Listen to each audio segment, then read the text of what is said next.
الحمد لله العلي العليم القدير، والصلاة والسلام على نبيه الرفيع المتين وعلى آله وصحبه أجمعين، أما بعد. فقد قال الله تعالى في القرآن المجيد: أعوذ بالله من الشيطان الرجيم، بسم الله الرحمن الرحيم. إنما يخشى الله من عباده العلماء. جہاں کو علم و عمل کی رفعت ملی ہے تیری نوازشوں سے، جہاں کو علم و عمل کی رفعت ملی ہے تیری نوازشوں سے، گہر فشاں ہے جبیں تیری چمن کی فصلیں بہار تو ہے. جہاں کو نگہ اثر سے تیری ملا ہے ترس خدا شناسی، جہاں کو نگہ اثر سے تیری ملا ہے درس خدا شناسی. علوم قرآن کا نور تو ہے، یقین و عرفان شعار تو ہے. حضرات علماء ادام اور حاضرین اجلاس،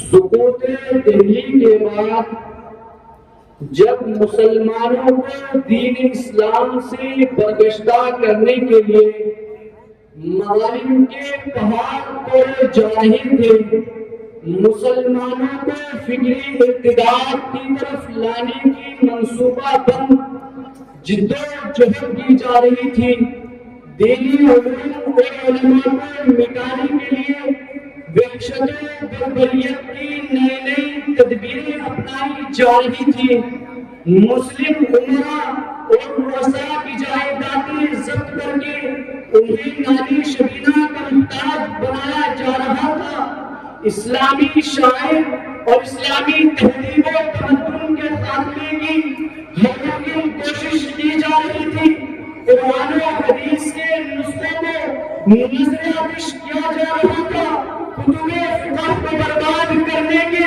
نتنے طریقے اپنائے جا رہے تھے. الغرض یوں معلوم ہو رہا تھا کہ جیسے یأتی علی الناس زمان الصابر فیہم علی دینہ کالقابض علی الجمر کا منظر نگاہوں کے سامنے ہو. اسی پر بس نہیں بلکہ ہندوستان سے اسلام کو ختم کر کے عیسائیت کا پرچم لہرانے اور مسلم بچوں کو عیسائیت کے رنگے رنگنے کے لیے لارڈ میگالے نے اپنا نظریہ ان الفاظ میں پیش کیا، جیسا کہ روشن مستقبل سوال نمبر 171 پر ہے کہ ہمیں ایک ایسی جماعت بنانی چاہیے جو ہمیں اور ہماری قوم اور رعایا کے درمیان مترجم ہو، خون وطن کے اعتبار سے تو ہندوستانی ہو مگر مذاق اور رائے اور الفاظ اور سمجھ کے اعتبار سے ایک ہو. الغرض مسلسل ان کی کوشش تھی ہمیں ناکام کرنے کی، مسلسل ان کی کوشش تھی ہمیں ناکام کرنے کی، بساط زندگی پر ہر طرح ناکام کرنے کی. سامعین دی وقار، ہندوستان ان کردناک حالات سے گزر رہا تھا کہ چند اہلیہ دینی غیرت و حمیت کی مجسم ہستیاں عاشقان شریعت و سنت اور شیدائیان دین اسلام کے سر جوڑ کر بیٹھے، غور و فکر کیا، خداوند قدوس سے نماز جاری کی تو خالق نے ان کے دل و دماغ میں اسلامی اطلاعات کے قیام کی تدبیر ڈالی اور دارالعلوم دیوبند ان مدارس کا نقطۂ آغاز قرار پایا. بس کیا تھا، پورے ملک میں قیام مدارس کی تحریک چھڑ گئی، بستی بستی دریا دریا ان مدارس کا جال پھیلایا جانے لگا، اور آج ملک کا کوئی ایسا پیشہ نہیں جہاں ان مدارس سے مقاصد کے جال نہ پھیلے ہو. پھر ان مدارس نے وہ کارنامے انجام دیے کہ لارڈ میگالے کے نظریے کو یکسر مسترد کر کے رکھ دیا. چنانچہ کفیل حکیم الاسلام حضرت مولانا قاری محمد طیب صاحب رحمہ اللہ قیام مدارس کے ذریعے ان اکابر لارڈ میگالے کا جواب ان الفاظ میں دیا کہ ہماری تعلیم کا مقصد ایسے نونہالوں کو تیار کرنا ہے جو نو نسل کے اعتبار سے تو ہندوستانی ہو لیکن مذاق آئے اور فکر و سمجھ کے اعتبار سے اسلامی اور ہندوستانی ہو۔ سامعین دی وقار، مدارس اسلامیہ اسلامی تہذیب و روایات کی حفاظت کے امین اور قلعے ہیں جنہوں نے ملت اور شریعت کو نقصان پہنچانے والی ہر تحریک کا مقابلہ کیا۔ مدارس اسلامیہ دین اسلام کے وہ وسائل ہیں جنہوں نے کتاب و سنت پر حق گیری کرنے والے ہر مشن کا خاتمہ کیا۔ مدارس اسلامیہ دین اسلام کے وہ ذرائع ہیں جنہوں نے کتاب و سنت کی نشر و اشاعت کا بیڑا اٹھایا۔ مدارس اسلامیہ نے جنہوں نے باطل فرقوں کا تعاقب کیا۔ مدارس اسلامیہ نے جنہوں نے عیسائیت کو ہندوستان سے لاہے فرار اختیار کرنے پر مجبور کیا۔ مدارس ہیں جنہوں نے بریلویت و شیعیت قادیانیت و مودودیت کے چھپے چھڑائے۔ مدارس ہیں جنہوں نے تصنیف و تاریخ کے ذریعے امت کے دامن میں پڑا۔ مدارس ہیں جنہوں نے قرآن و حدیث اور اسلام کے علوم و فنون سے مسلم معاشرے کے رابطے کا فریضہ انجام دیا۔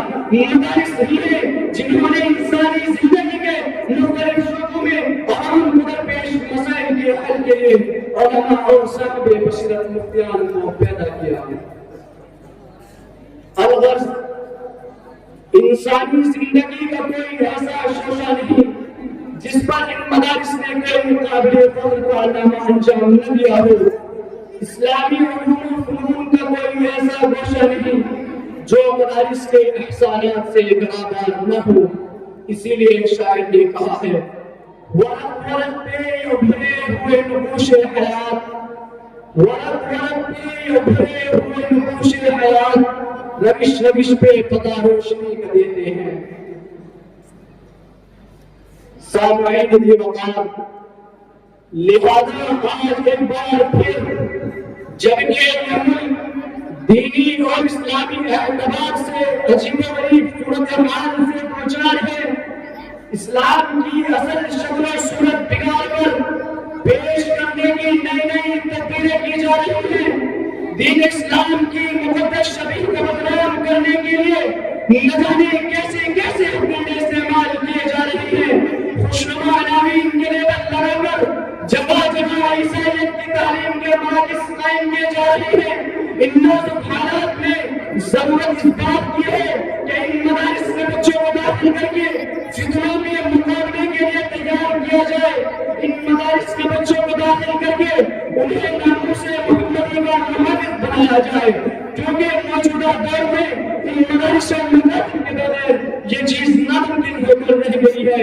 اسی ضرورت کا اظہار علامہ اقبال نے الفاظ میں کیا تھا کہ ان مکتبوں کو اسی حالت میں رہنے دو، غریب مسلمانوں کے بچوں کو ان مدارس میں پڑھنے دو، اگر یہ اللہ درویش نہ رہے تو جانتے ہو کیا ہوگا، جو کچھ ہوگا میں اپنے آنکھوں سے دیکھ آیا ہوں۔ اگر ہندوستانی مسلمان ان مدرسوں کے اثر سے محروم ہو گئے تو بالکل اسی طرح ہوگا جس طرح اندلس میں مسلمانوں کے 800 برس کی حکومت کے باوجود غرناطہ اور قرطبہ کے کھنڈرات اور الحمرا کے نشانات کے سوا مسلمانوں کی 800 برس کی حکومت اور اسلامی پیاروں اور اسلامی تہذیب کے آدھار کا کوئی نقش نہیں ملتا۔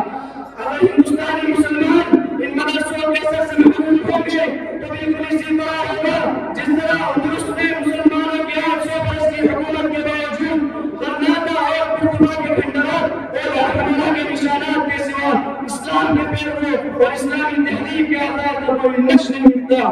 ہندوستان میں بھی آگرہ کے تاج محل اور دلی کے لال قلعے کے سوا مسلمانوں کی 800 سالہ حکومت اور ان کی تحریک کا کوئی نشان نہیں ملے گا۔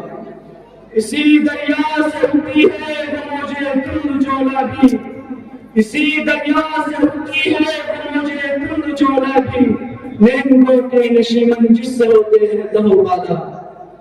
اللہ رب العزت تمام مدارس اسلامیہ کو ہر طرح کے شرور و فتن سے محفوظ فرمائے۔ اور ہم سب کو دین اسلام اور مدارس اسلامیہ کی خدمت کے لیے فرمائے. آمین. وآخر دعوانا ان الحمد للہ رب العالمین.